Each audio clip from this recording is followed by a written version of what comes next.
One night I was just messing about. I don't actually have Facebook myself, but I was just looking at some stuff that's been happening around Bayswater. Baysy Rollers have a fairly active page, and I was just looking at them and I just saw this story about Adrian, just read through it and just gave me a bit of a, yeah, one of those twingy moments really. Just thought, wow, it's, yeah, pretty incredible stuff.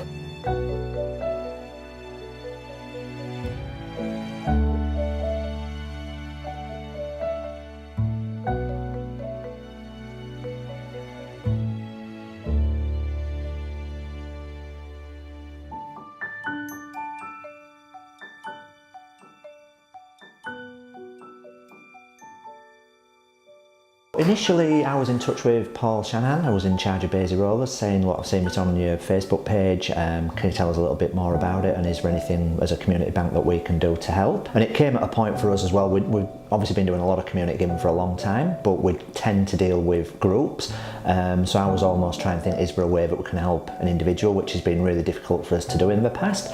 It's just the structures that we have set up, and I was just hoping we could try and fit something through from there. A few months we'd sort of started putting suggestions out there. So I mean, I knew of TADWA and we've worked with TADWA quite a lot over the years.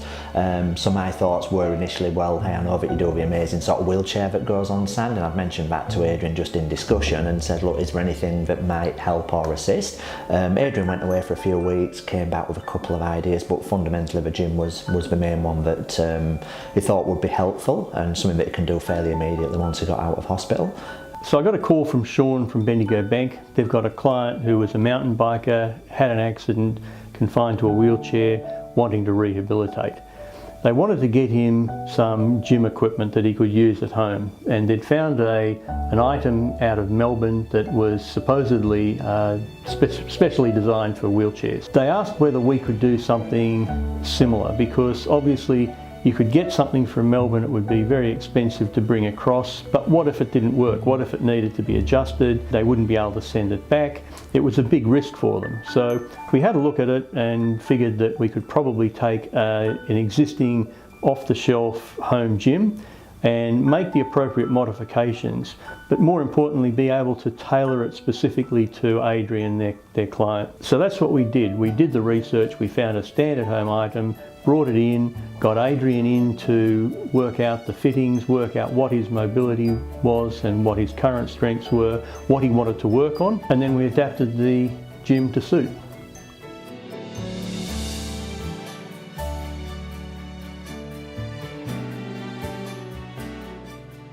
I can't get any funding to go to the gym, and lots of gyms out there don't have specific equipment to suit my needs pretty much, and basically that's the whole reason behind it.